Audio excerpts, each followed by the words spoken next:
What's up guys, welcome to today's video. I hope you guys are all having a wonderful weekend so far. I do apologize for only uploading one time this week. It was an extremely busy week for me in regards to the current project that I'm working on. I will update you guys within the next couple weeks on the project. Very exciting news, but today's video is actually going to be talking about a video that I uploaded, I think the second video I ever uploaded on this channel.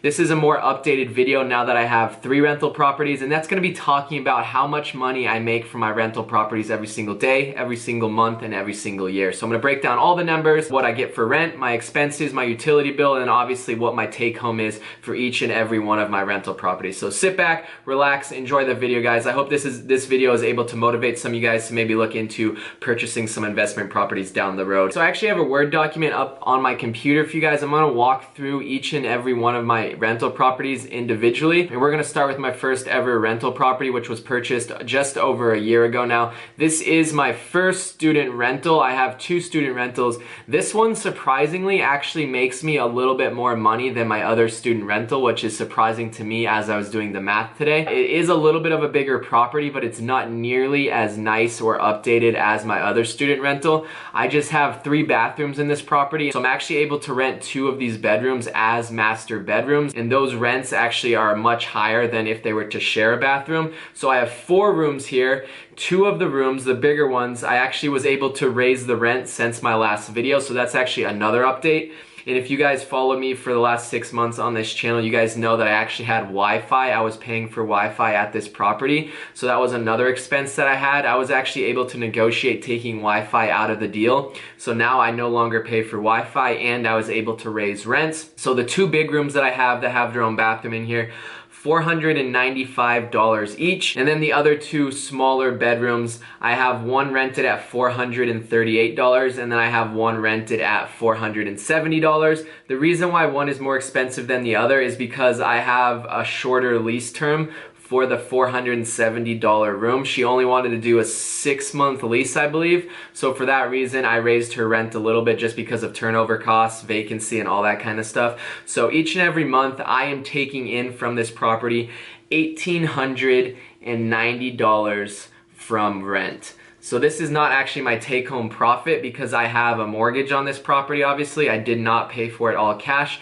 So the next step or the next line here is my mortgage. This is all in, so this is my principal, my interest, my taxes, and my insurance. This is what comes out of my wallet consistently each and every month, and that is $994. You guys probably remember this number because from my last video, because this number actually did not change. This number should stay relatively close for the next 30 years of my loan. The only thing that's going to change this a little bit is my insurance and then my taxes. The principal and what I'm actually paying for my mortgage is going to stay the exact same for 30 years, which I like that consistency. I like knowing how much I'm going to pay each and every month. The next line is utilities. I did mention I got rid of internet, which saved me about $60 a month, which is actually a big chunk if you think about it over the year. It's $720 extra in my pocket for getting rid of that Wi-Fi. The only thing I'm paying for is water here.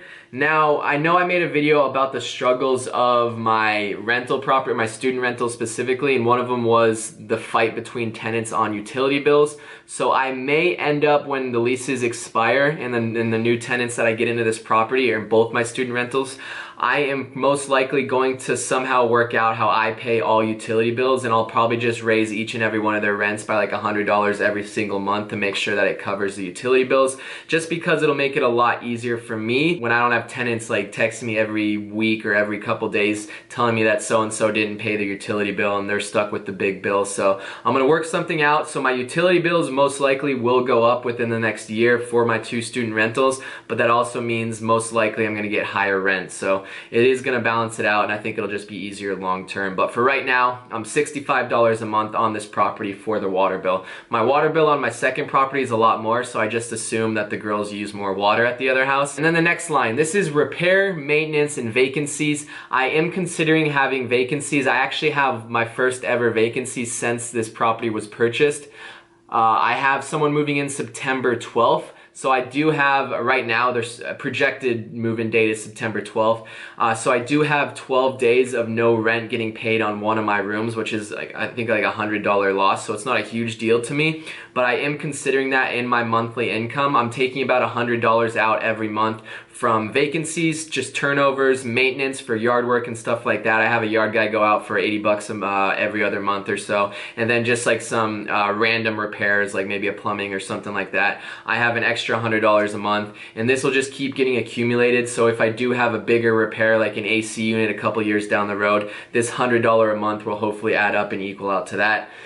I do have a separate bank account for each and every one of my properties, so I am not pulling out any money into my personal account. I actually haven't touched any of my rental income ever since I own these properties. They're all just still sitting in their bank account. So if a repair does come up, it's not going to eat into like my personal checking account or whatnot. Sorry, the yard work is at my house literally just started, so I hope you guys can hear me. So with all this math added up right here, you guys couldn't do it yourself, or I'm going to do it for you right now. We have $731 a month I am taking home. For those of you guys that are familiar with mortgages, and if you guys want to get into more detail on this, I'm actually making an additional $250 a month on this property. You guys have to remember, my tenants are not only paying me money, but they're also paying down my mortgage. So after the 30 years, I don't have to pay any of my mortgage at all. Hopefully I'll have tenants over the next span of 5, 10, 15, 20 years until I sell the property where they're going to be buying down my mortgage. So my principal in this mortgage right now is $250 a month. Yes, I'm not gonna get that money right now. It's technically not gonna be my money until I sell the property, but it is an additional $250 that I did want to add in. I'm so sorry, this yard guy's like right outside this window. It's actually kind of frustrating, but we're gonna try our best to move on. So property number one, I'm taking home $981 a month. We're gonna move on to student rental number two. Now this is gonna be a lot faster because I just broke down everything that I talked about. The monthly income for this property, monthly rent, is a little bit less. We're looking at $1,752 rent. We're looking at expenses of $900, or a mortgage of $906. I did have to put down a little bit more money into this property, which is why my mortgage was a little bit less. And then I also bought this property for a little bit less as well. But I did have to put in about $12,000 in repairs to get this rent ready. The utility, like I said, they're using a little bit more water than the other girls at the house, so that is $80 a month.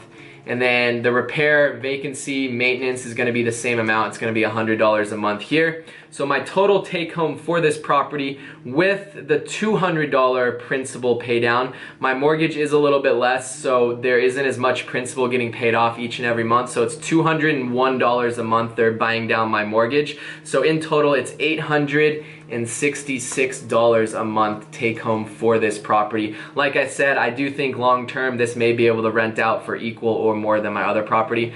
And now what you guys have probably been waiting for, rental property number three. I haven't talked about my income on this property ever on this channel, so this is going to be new to all you guys. My monthly rent for this property is a lot lower than what I think I can charge, but my friends are actually renting it out from me. They're very respectful, they're very clean, and they take really good care of their property.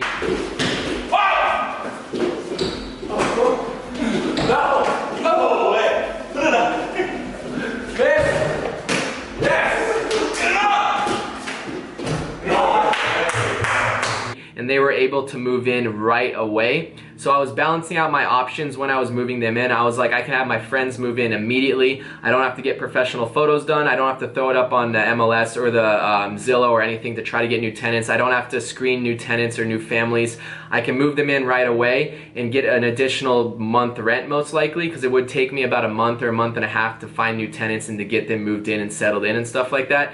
So I was just like, if I get them in now as opposed to someone else in a month, I'm getting an additional $1,675 a month in rent.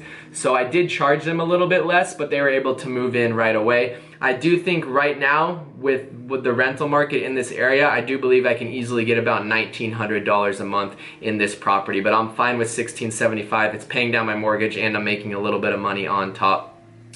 So my mortgage for this property, I actually just got refinanced like 2 weeks, I think actually this week.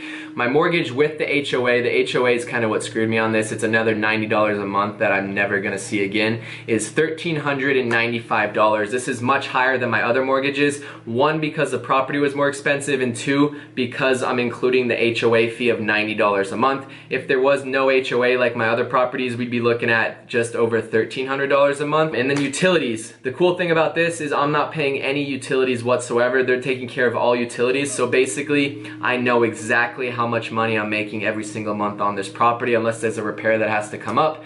And And that's what comes up to my fourth line right here, the repair, maintenance, and vacancy. This is a much newer house, so I project that there's gonna be a lot less repairs.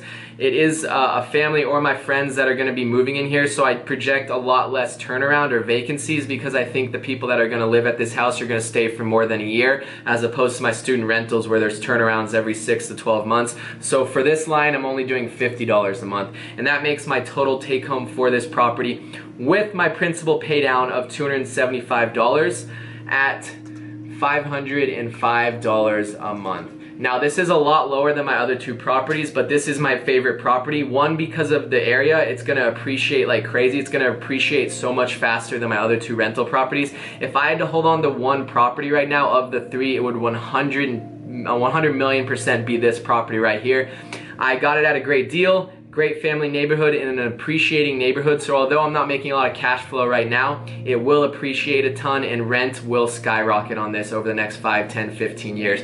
Unlike my other two rentals where like the rental market in that area is pretty much capped out right now, especially for my student rentals. I'm not gonna be able to like raise rent like I will on this property. So yes, right now it's a little bit low, but I'm super excited to see what I can get for this property in like 5, 10 years from now. So now we're looking at the total numbers. This is what you guys have been watching this video for. If I break this down on a daily income, it breaks down to $78 a day. So every day that I have these rentals, I'm getting about $78. If you want to break that down monthly, that is $2,352 a month. I apologize for that. The landscaper was literally just outside this window here, so the yearly income for this was $28,224 a year. So although $28,224 a year isn't an incredible amount, it will continue to increase, and especially as they pay down my principal more and more. That principal pay down that I've been talking about, each and every month you pay down more of your mortgage, that principal keeps expanding, expanding, expanding. So right now I may only get about $200 a month from each of my properties. The next 5 years, that's probably gonna be about $500 a month. And then towards the end of my 30 years of my loan, it's gonna be about $800 a month additional that I'm getting on top of my rental income. So it will keep expanding until I fully paid off my property. And then obviously once I have all my properties paid off, pretty much my monthly rent that I'm charging is gonna go all into my bank account, which is super exciting. I wanna thank you guys so much for watching. I really, really do appreciate it. As always, if you guys could drop a like down below, I really do appreciate it. I think we're just under 1,600 subscribers, so I wanna thank you guys for all you guys that are new to the channel as well. If you guys ever do have any questions or video suggestions, comment down below. I love to help you guys. And then of course, if you guys are looking in the Arizona area, not just for an investment property, if you guys are just looking to move here, I love to represent you. Shoot me an email, we'll work together, and I'll find you guys a perfect investment property or a house to live at. So I'll see you guys in the next video. I'm excited to update you guys on the project that we're working on right now.